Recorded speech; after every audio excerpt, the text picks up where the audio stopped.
अरे इस बार मुखिया के पद पर कौन खड़ा हुआ है? मुझे नहीं पता, पर सुनने में आ रहा है कि कालू कौवा इस बार खड़ा हो रहा है। वो तो बड़ा ही अकड़ू है। अगर वो मुखिया बना तो हो गया जंगल का बंटाधार। हमारे जंगल के लिए तो टुनी चिड़िया ही अच्छी नेता रहेगी, क्योंकि वो सबका कितना ध्यान रखती है। अब कहने के लिए तो कोई हरी तोता को भी अच्छा बता रहा है, और वैसे भी हमें क्या लाभ होने वाला है? चाहे कोई भी मुखिया बन जाए, लाभ तो उसे ही होगा जो नेता बनेगा। अरे तुम ऐसी बातें क्यों कर रहे हो? तुमने देखा नहीं, बूढ़ा कबूतर ने अभी तक हमारा कितना भला चाहा है। हाँ, पर हर कोई एक जैसा नहीं होता है।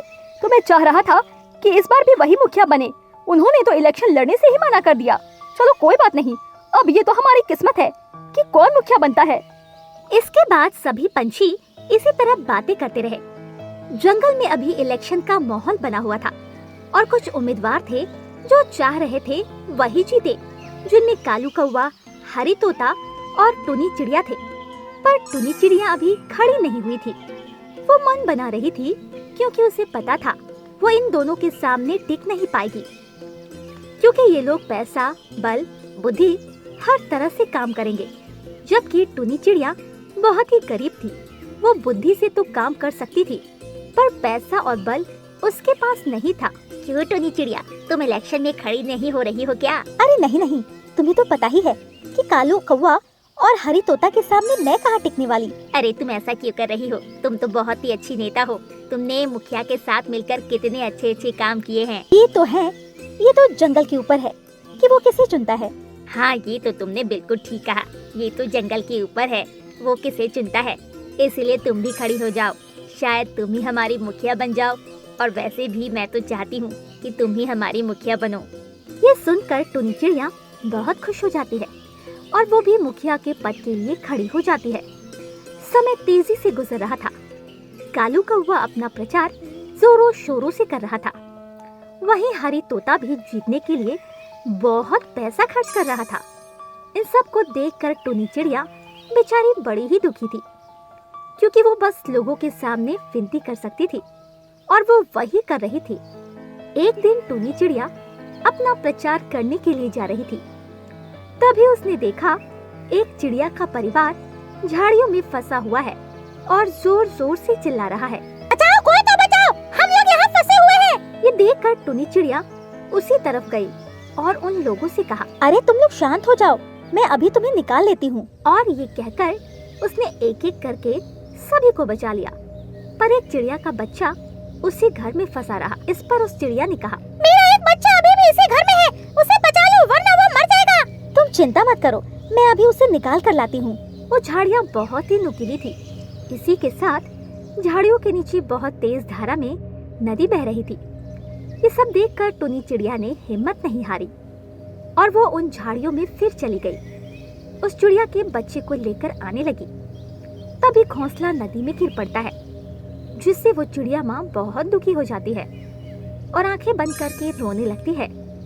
तभी किसी की आवाज आती है, ओ माँ, मैं आ गया।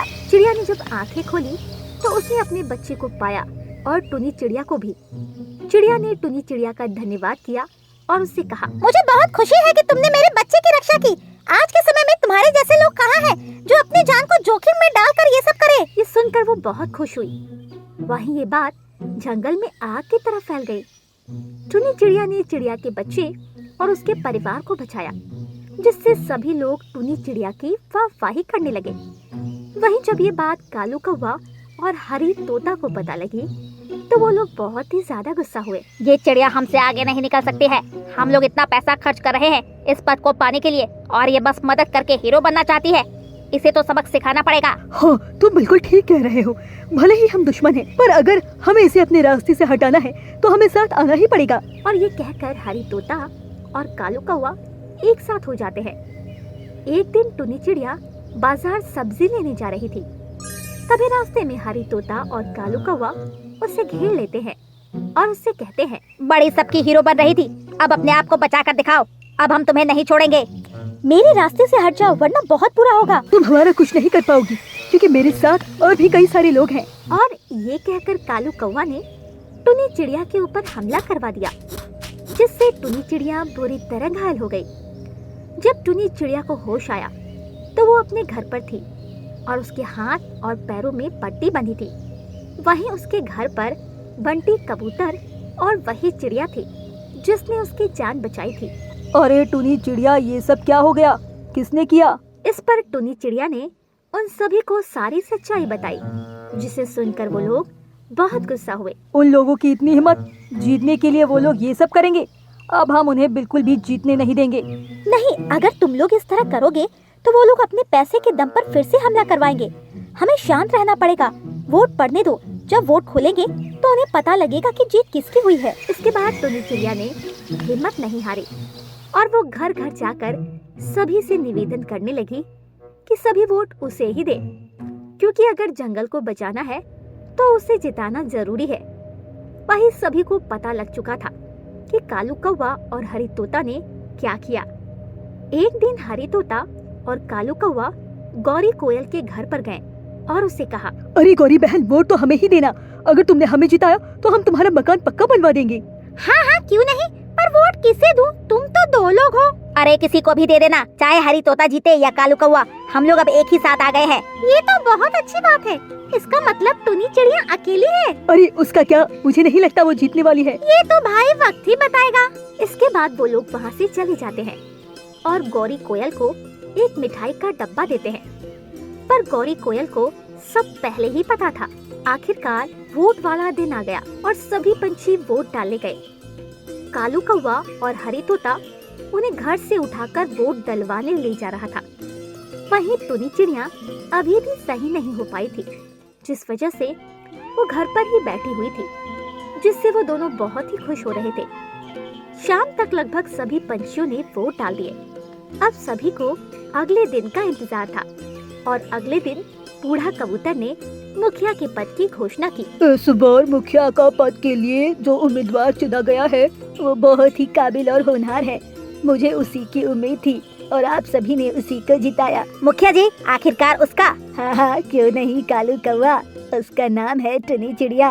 ये सुनकर कालू कौवा और हरी तोता के पैरों तले जमीन खिसक गई, क्योंकि उन्हें उम्मीद नहीं थी कि टुनी चिड़िया जीत जाएगी और उन्हें इतनी करारी हार मिलेगी।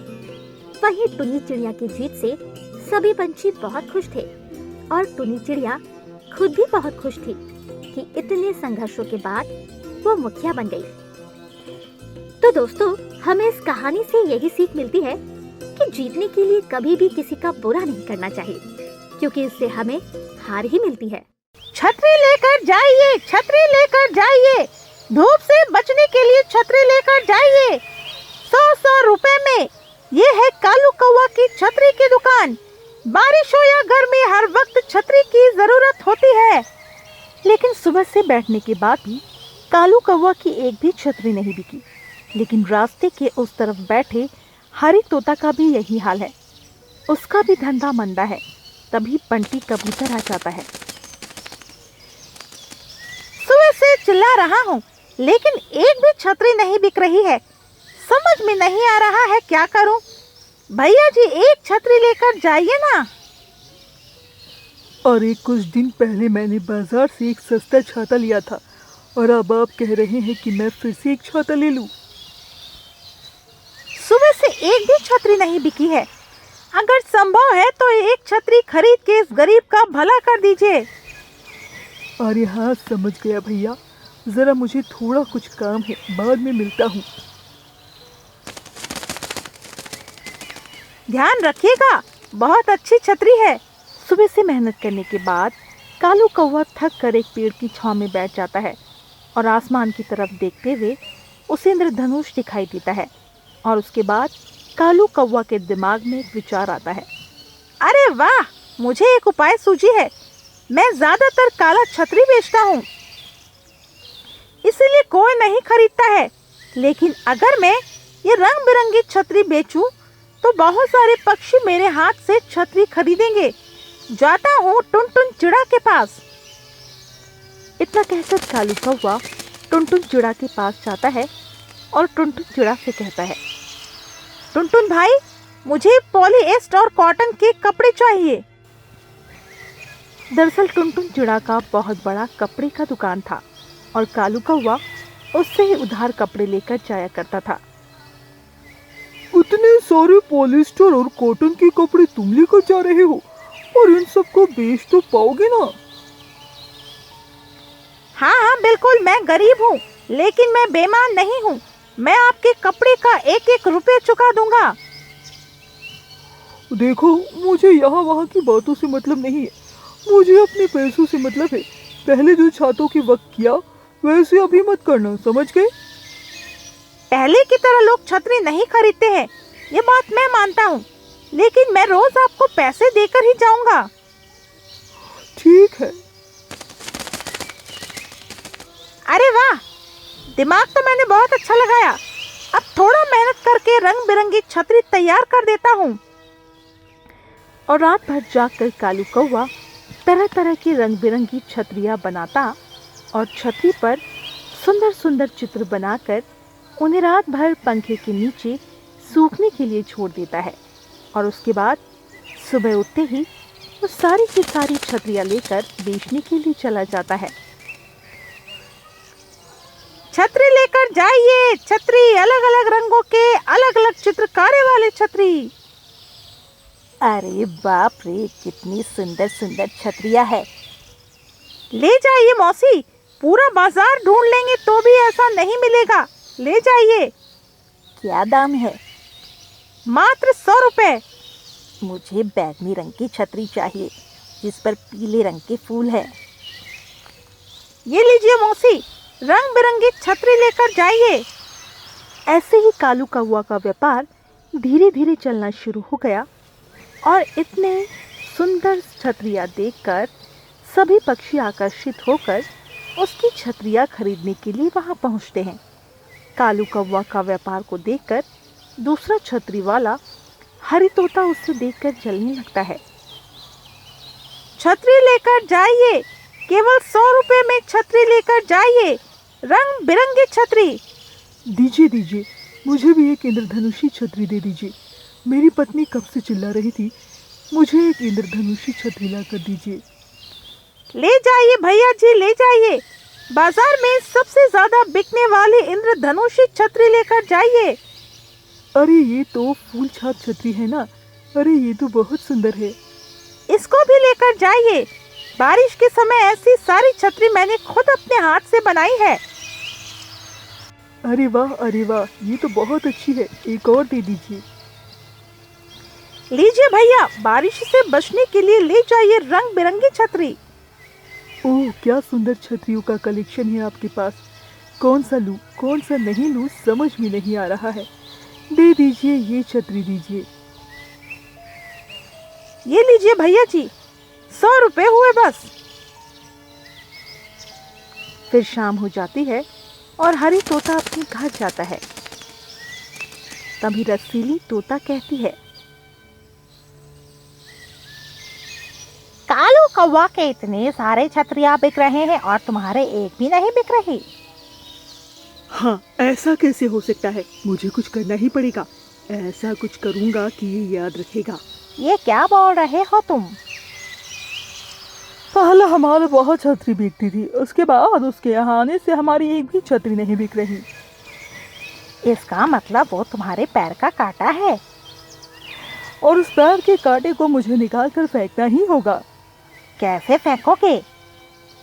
सुनो, कालू कौवा का घर हमारे घर से दूर नहीं है, उसके घर जाऊंगा और फिर मैंने एक उपाय निकाला है। फिर रसीली तोता और हरी तोता दोनों मिलकर कालू कौवा की खिड़की पर जाकर छुप के देखते हैं। कल की बिक्री के लिए मैंने छतरी तैयार कर लिए हैं। अब मैं खाना खाने जाता हूँ, बहुत भूख लगी है। यही मौका है, तुम मुझे चुंबक निकाल कर दो, मैं सारी छतरी बाहर निकाल लाता हूँ। हाँ हाँ हाँ, तुम्हारा चुंबक छतरी को ऐसे पकड़ लेता है कि कोई छतरी गिर ही नहीं पाती। कालू कौवा के बढ़ते हुए व्यापार को देखकर हरी तोता ने ऐसा परिकल्पना किया कि उसने कालू कौवा के एक एक छाते को उठाकर बाहर फेंक दिया। हमारा काम हो गया। जब वो अपनी छतरियाँ सुबह नहीं देखेगा तो पागल हो जाएगा। अब तुम्हें भी उसकी तरह रंग बिरंगी छतरियाँ बनानी होगी, समझ गए? सारा काम मैं कर चुका हूँ, वो कपड़ा भी लेकर आ चुका हूँ। आज हम सारी रात बैठकर छतरियाँ बनाएंगे। जैसा कालू कौवा की छतरियाँ है उसे बेहतर बनानी होगी हमें, ताकि पता न लगे हमने उससे चुराई है, समझ गए? इतना कहकर दोनों वहां से चले जाते हैं। फिर कालू कौवा आ जाता है और अपने घर में छतरी नहीं देखकर परेशान हो जाता है और कहता है, हाय हाय, मेरे हाथ से बनाए गए सारे रंग बिरंगी छतरी चोरी हो गई। हे ऊपर वाले, अब मैं क्या करूंगा? अगली ही सुबह कालू कौवा रोते रोते घर से बाहर निकलता है। थोड़ी देर बाद बूढ़ा उल्लू उड़ते उड़ते हरी तोता के घर के पीछे पहुंच जाता है और देखता है कितनी सारी छतरी जमीन पर ऐसे ही पड़े हैं। अरे बाप रे, कितना सुंदर सुंदर छतरियाँ यहाँ पड़ी हुई है। लगता है किसी ने गिरा दिया होगा। ये छतरी तो ज़्यादा ही खूबसूरत है। मैं अभी इसे लेकर जाता हूँ। ये क्या? ये छतरी तो मेरे बनाए हुए हैं। सुनते हैं, इधर इधर सुनिए। मैं बोल रहा हूँ कि आपने ये छतरी कहाँ पाए, मुझे बताइए। ये घर के पीछे कचरे में गिरी हुई थी, वहाँ पर बहुत सारी छतरियाँ पड़ी है। अच्छा, मुझे उस जगह पर लेकर चलेंगे? हाँ हाँ जरूर, क्यों नहीं। बूढ़ा उल्लू और कालू कौवा दोनों हरी तोता के घर के पीछे चले जाते हैं। फिर अपनी बहुत सारी छतरियाँ वहाँ देखकर कालू कौवा कहता है, ये तो मेरी छतरी है जो चोरी हो गई थी। इधर कौन लेकर आया है? ये तो नहीं पता मुझे कालू। तभी हरी तोता अपने घर से ये दोनों को देख लेता है और कहता है,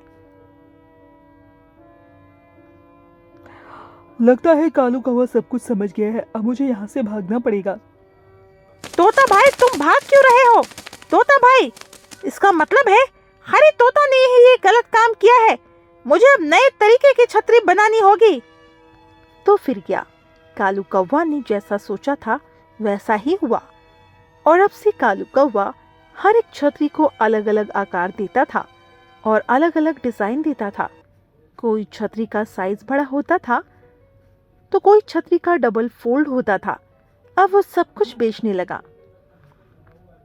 ले जाइए छतरी, double fold, triple fold, table के बीच में लगने वाली बड़ी छतरी, हैंड्स फ्री। ये छतरी लेकर जाइए, लेकर जाइए।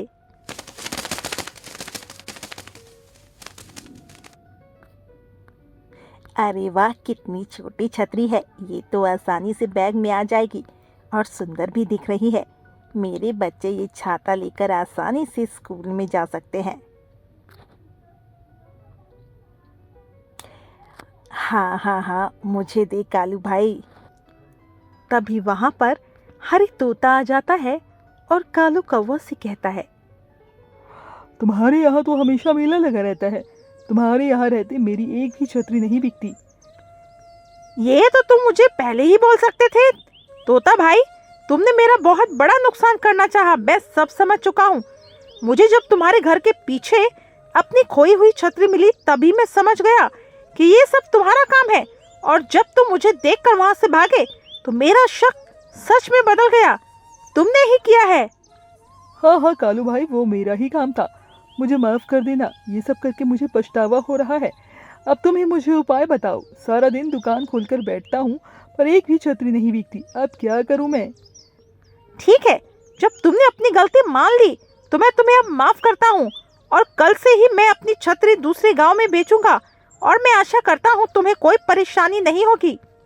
धन्यवाद भाई, धन्यवाद धन्यवाद।